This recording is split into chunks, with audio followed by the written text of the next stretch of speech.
Bien, esta es una entrada que me produce curiosidad por la terminología que se ha establecido. Umbrales aeróbico y anaeróbico. A mi juicio, una denominación totalmente inadecuada, aunque muy aceptada. ¿De dónde procede la denominación de los umbrales aeróbico y anaeróbico? Bajo mi punto de vista hay cierta confusión en la procedencia de esta denominación, achacada a Kinderman y al que la acuñó el término por Wasserman. Y consiste pues, en la pérdida de la linealidad de la relación entre intensidad y ventilación, es decir, cuando la ventilación pierde 2 veces la linealidad que había seguido previamente. Entonces, el primer punto, umbral aeróbico, y el segundo punto, umbral anaeróbico. Pero, ¿qué relación hay entre las funciones, digamos, intensidad ventilación e intensidad concentración de lactato, que podría, digamos, justificar la terminología, sobre todo del segundo, que es umbral aeróbico? En efecto, pues durante un ejercicio de intensidad creciente va aumentando a partir de cierta intensidad la concentración de lactato. Mientras que, como hemos visto en la anterior diapositiva, aquí aumenta primero la ventilación de una manera, digamos, ligera y luego ya a partir de cierta intensidad aumenta de forma más abrupta.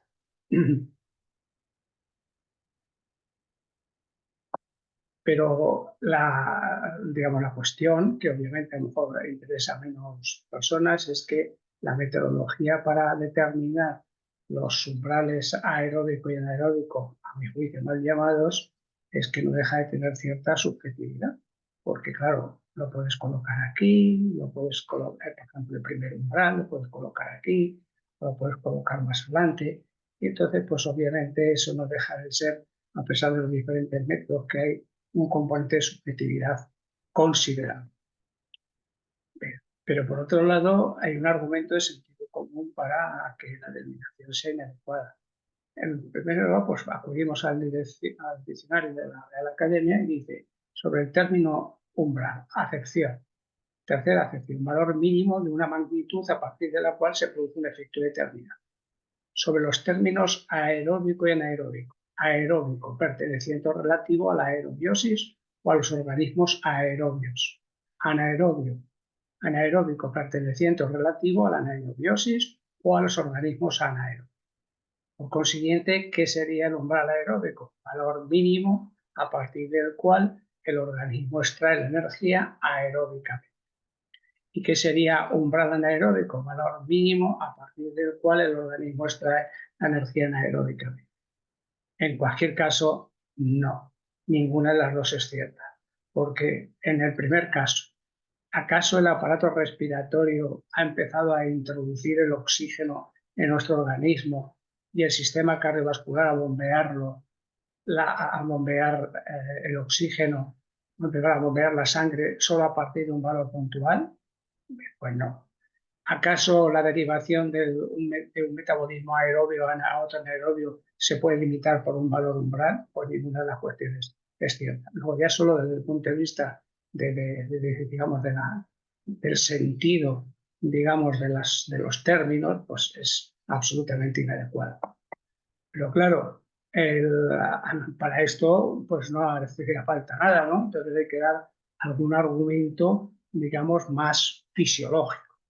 Los argumentos fisiológicos son complejos porque realmente pues, obedecen a los mecanismos de regulación de la respiración.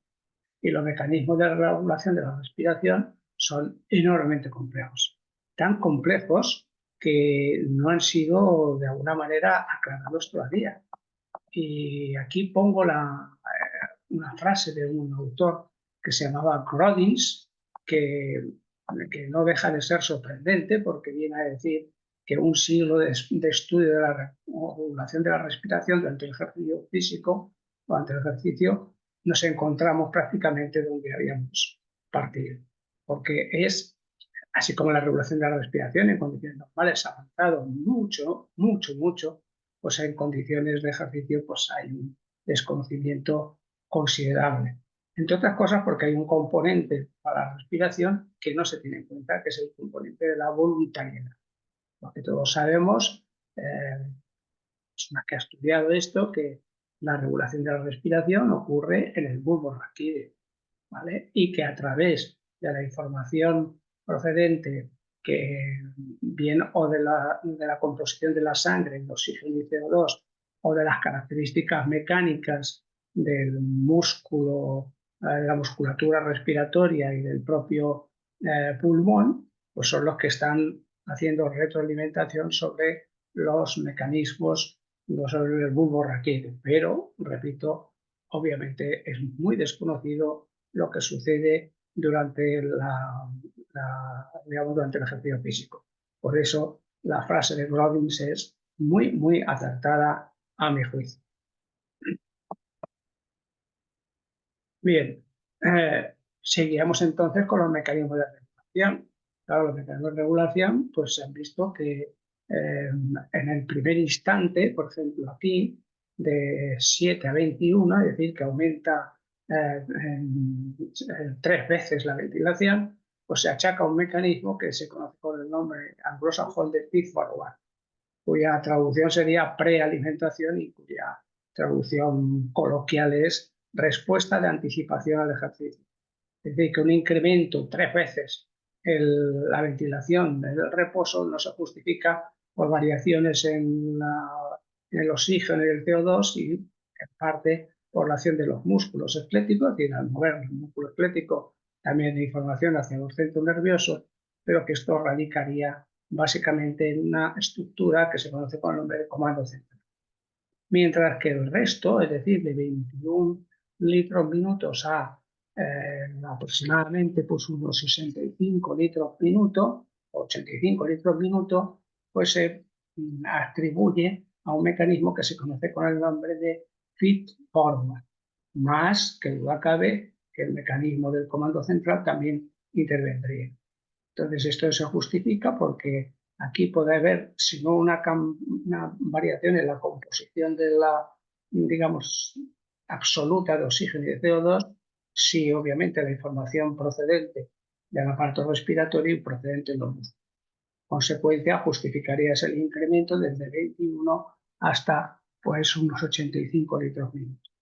Sin embargo, el quid de la cuestión está desde 85 litros minuto a 150. Entonces, por eso está en interrogante feed forward y feedback. Pues, hay muchas teorías y ya he dicho que difícilmente. Pero en cualquier caso, ¿qué significa esto? Que es tan complejo el mecanismo de regulación de la respiración que atribuirlo a fenómenos, digamos, metabólicos o aeróbico, anaeróbico, a mí me parece realmente absurdo.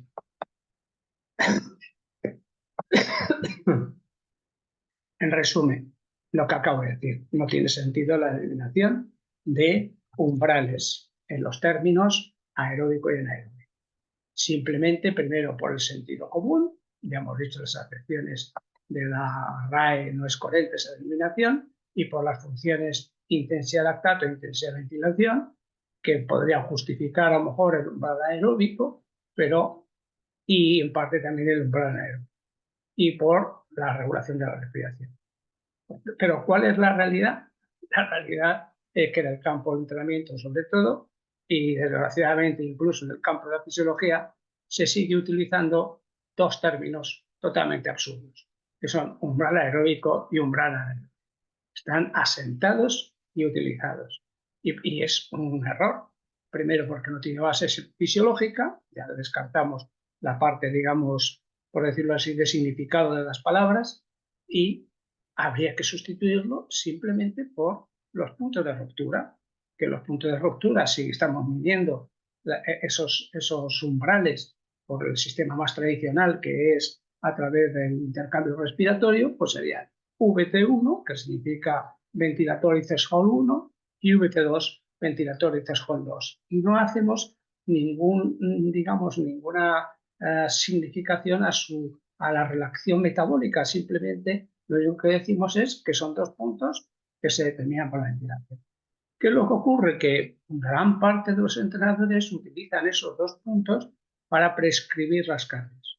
Entonces pueden hacer pues, como 3 áreas. El área que va desde por decirlo así, desde el reposo, desde el calentamiento hasta el VT1, el área que va desde VT1 a VT2 y el área que va desde VT2 a VT1. De tal manera que entonces, perdón, pues eso es una cuestión. Pero yo insisto que los términos son absurdos desde el punto de vista fisiológico, absurdos desde el punto de vista del significado de las palabras, pero que inevitablemente la gente lo utiliza. ¿Y qué yo lo que recomiendo? Pues decir de forma aséptica, es decir, sin hacer ninguna relación, VT1 y VT2, que es obviamente lo mejor y lo más